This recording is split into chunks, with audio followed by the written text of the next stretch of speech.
Happy Monday, everybody. I'm KHOU 11 meteorologist Pat Cavlin here with a look at your forecast, and we've got some really nice weather still as we get into the upcoming week. We had a great weekend, obviously. We've got more nice weather on the way, at least for the next few days. Humidity will start to filter back, though, by probably Thursday and Friday. But the main headline is that we're staying warm, right? So our normal high temperature this time of year, mid-80s, we're actually going to be pushing back into the low 90s tomorrow. And then I do think we'll settle back to the mid and upper 80s for the end of the week. But all in all, no big shots of fall weather on the way this week. Now, we do stay dry as well, at least for the next 3 or 4 days. By the weekend, though, we may start to be able to introduce some shower chances back in play. I don't think it's going to be that much rain, but we'll take something because we haven't had a drop in the bucket so far at all this month. Look at the temperatures, though. I mean, this morning, these are the temperatures from this morning, the coolest numbers that we saw across the area. We saw another day, again, where we started out in the upper 50s for a lot of areas. Angleton, Columbus, Tomball, Conroe, Cleveland, Livingston, Liberty, all in the upper 50s. Bush got down to 63, Hobby to 66, and then look at the city itself. Right in downtown, we only dropped to the low 70s. What gives? Why is it so much warmer in the city compared to everywhere else? Well, it just has to do with the makeup of the city.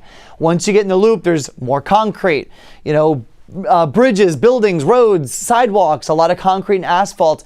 All of that tends to absorb heat through the day and then hang on to it. It's very, very slow to release that heat or to radiate it during the overnight, whereas grass, dirt, trees, it doesn't hold on to that heat. It just releases it once the sun goes down.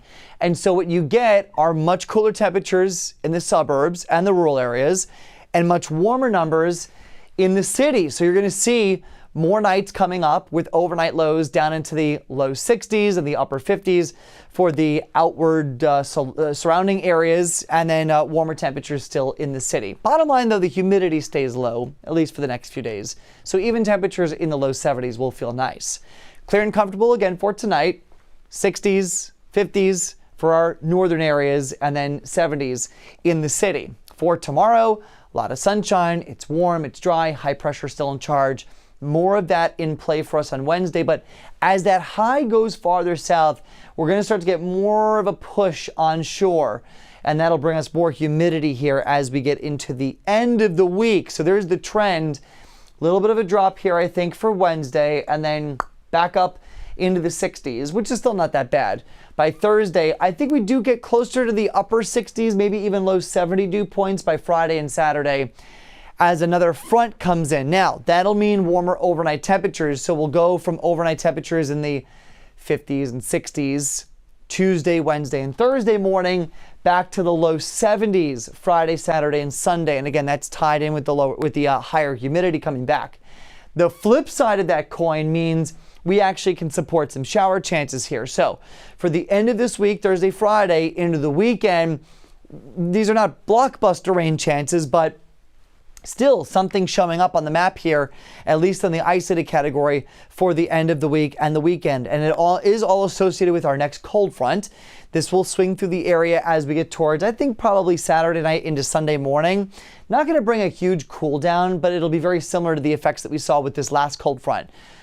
Cooler overnight temperatures, lower humidity, just a reinforcing shot of more drier and comfortable air, but still pretty warm as we get into the afternoons with temperatures staying in the 80s. Now, the rain totals don't look super impressive with this. I think, some lighter rain totals are possible, maybe up to an inch over the span of a couple days in a few spots. So this is not going to be drought-busting rain.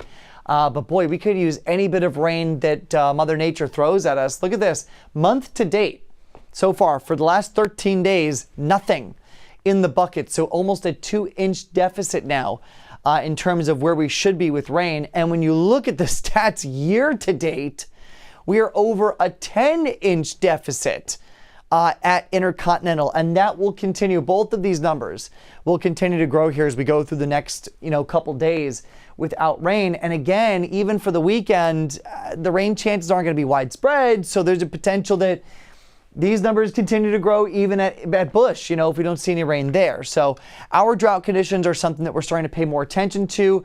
Burn bans are going up for a lot of counties. Montgomery County was just added this evening. Fort Bend County was also added today. Even though Harris County is not included, and even though all of the counties in Southeast Texas are not included, it's on a county by county basis right now. There are enough counties that are included in that burn ban where I think it's fair to say if you live somewhere where a local government has not enacted a burn ban yet, put one in effect for yourself, because we're just at the point now where, look, county borders don't matter in terms of burn potential, in terms of fire danger. So do yourself a favor. You don't want to be responsible for a wildfire starting, for property damage, for, God forbid, putting lives at risk. So really try to limit yourself on how much burning you're doing outdoors, especially as these drought conditions start to expand. Last week's report showing moderate drought conditions for Northeast Harris, Liberty, counties to the west, parts of Walker as well. That's not a significant metric. A moderate drought really isn't that bad, but I think without any rain this week, we're going to see this continue to spread here as we go through the next few days. In the tropics, things are quiet. The only spot that we're watching right now, Tropical Storm Lorenzo, as of the 4 o'clock advisory, 50-mile-per-hour storm goes to the north, may even do a loop back on itself if it holds together by the weekend. Bottom line, this is not going to be a threat to anybody. Tropics remain very, very quiet across the basin, which is not unusual. I mean, look, we're starting to come out of the peak of the season, right? Peak season, September 10th. We're more than a month removed from it, and we will keep sliding down this graph here as we go through the next week or two, and eventually we're going to be out of the peak season. I think that's pretty soon here. Climatologically or historically speaking, we don't tend to get a lot of storms developing towards late October into November, especially for us in the Gulf. Things really start to shut off, especially as you get more cold fronts coming through the area. If you're traveling anywhere tomorrow for Tuesday, our big nor'easter across the Northeast finally will start to exit. So still breezy and showery, places like Boston. I think we start to dry things out south of New York. Still cloudy though, temperatures upper 60s, low 70s, nicer weather back across the Great Lakes. Southeast looks gorgeous tomorrow. A lot of sunshine, lower humidity, temperatures in the 80s from Little Rock to Florida, even down towards Miami. We dry things out, mix of sun and clouds, no 90s in sight. A little bit warmer across the state of Texas. Cool for Amarillo, but low 90s hanging on for South Texas. Humidity, though, still pretty low from El Paso to Dallas, and then maybe a shower chance up towards Kansas City. Across the Great Plains in the Midwest, often on showers and chilly weather from Minneapolis, Bismarck, you're brisk in the upper 40s. Upper 60s for Chicago, a little bit warmer ahead of a cold front coming in for St. Louis and Springfield. Check out the West Coast. Heavy mountain snow here through the Sierra Nevadas. Talking about nicer weather for San Francisco. Couple showers and storms possible for LA. Temperatures in the 60s. Beautiful weather, though, for Arizona from Flagstaff to Phoenix, and then Denver looking nice as well with sunshine and temperatures in the low 70s.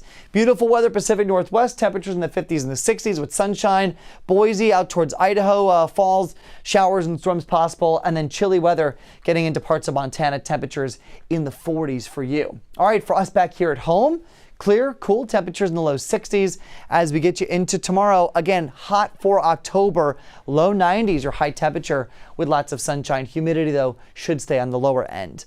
89 then for your Wednesday, and then humidity does start to creep back by Thursday and Friday. That'll bring us the chance for a couple isolated showers, but the overnight temperatures go up as well. We go from low 60s here the next few nights to low 70s. For the overnight temperatures by Friday. That'll stick around to the weekend. Saturday and Sunday could feature the potential for a shower or thunderstorm as that front goes in, comes through the area. High temperatures, though, turn a little bit warmer ahead of that front into the low 90s.